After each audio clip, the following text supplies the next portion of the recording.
Africains, c'est comme lui l'entend. Et moi, je pense que la question essentielle, est-ce que ce soit l'augmentation de l'aide, que ce soit la taxe sur les billets d'avion, est-ce que ça a joué sur les opinions publiques africaines? Non, la question pour moi, c'est plus important. Est-ce que ça a aidé l'Afrique à se développer? Je dis non. Et ça, c'est la réalité.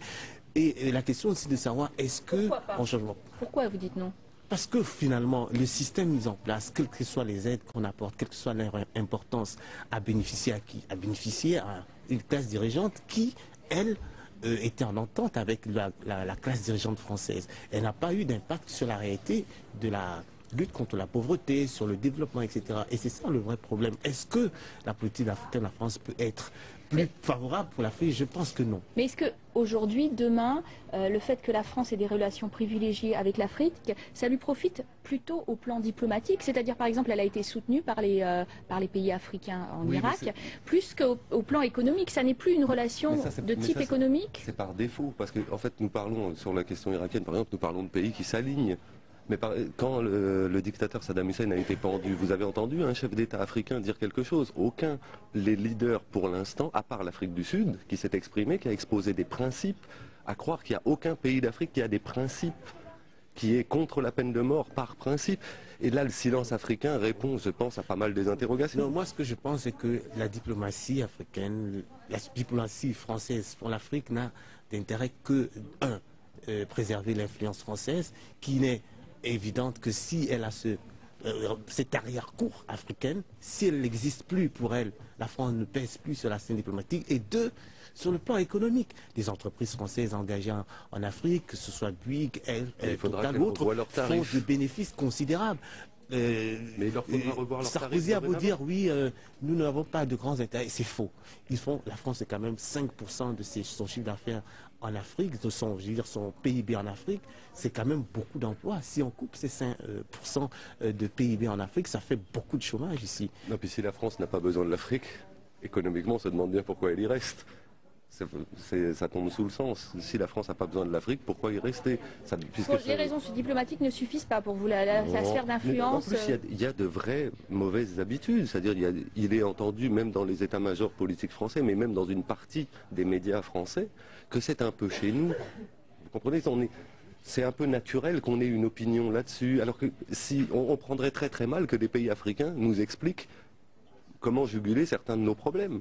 Alors que nous, ça nous semble naturel. Angela Merkel était hier à Cannes, c'est hautement symbolique quand même dans cet endroit-là, venir expliquer que l'Europe qu'elle n'a pas réussi à faire avec les Français au moment du référendum, elle conseille aux Africains de la faire. Alors là, on voit toutes les politiques françaises défiler en images d'archives, effectivement, avec cette interrogation finalement. Est-ce que la France en Afrique, aujourd'hui, elle veut conserver aussi la mainmise sur un certain nombre de gouvernements, et puis surtout, est-ce qu'elle a une politique, elle reproche à la Chine de ne pas avoir de valeur et d'avoir des relations commerciales sans valeur, sans juger des droits de l'homme, sans juger de l'avancée de la démocratie. Est-ce qu'elle pratique cela, elle? Mais elle n'a pas plus de leçons données à la Chine. Regardez le Tchad, c'est que la France soutient à bout de bras le président tchadien, ce n'est pas l'exemple de démocratie. On peut citer mille et un exemples. Les élections togolaises validées par le Quai d'Orsay. On a vu au Togo.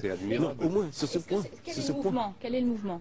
Non, moi je pense qu'il y a un mouvement de fond. Moi, le mouvement de fond vient de l'Afrique. Et je crois qu'on n'entend pas suffisamment les opinions publiques africaines. On ne met pas suffisamment en perspective ce que, par exemple, les journalistes, les journaux africains rapportent. On ne met pas... C'est vrai, on a des dirigeants dans certains pays qui sont peu fréquentables, mais l'arbre ne doit pas cacher la forêt. Il y a une dynamique de fond. Il y a une dynamique de fond qui existe en Afrique. Il y a une opinion publique qui fait entendre son politique. Il y a des façons. Dans divers pays. Exactement. Alors, une francophobie, vous dites. Et en même temps, il y a le développement de sphères d'influence américaines, chinoises, on en a beaucoup dit, indiennes, brésiliennes. Si vous voulez, c'est beaucoup plus simple en ce moment pour un étudiant africain d'aller aux États-Unis que de venir en Amérique. A fortiori, quand on a un ministre de l'Inde, de venir en France, pardon. C'est plus facile pour lui d'aller aux États-Unis aujourd'hui. Et a fortiori, on a un ministre de l'Intérieur qui focalise des questions d'immigration sur des pays africains. Il va faire des tournées au Mali, au Bénin, alors que ces pays représentent une part, mais plus que négligeable dans les flux migratoires. Alors qu'il va en Algérie ouvrir les portes. Est-ce que ces puissances-là, c'est mieux finalement? Ces influences-là économiques, c'est mieux? Ce que je veux dire, c'est que nous nous n'avons pas d'opinion à fournir dessus, nous Français. C'est aux Africains de se positionner.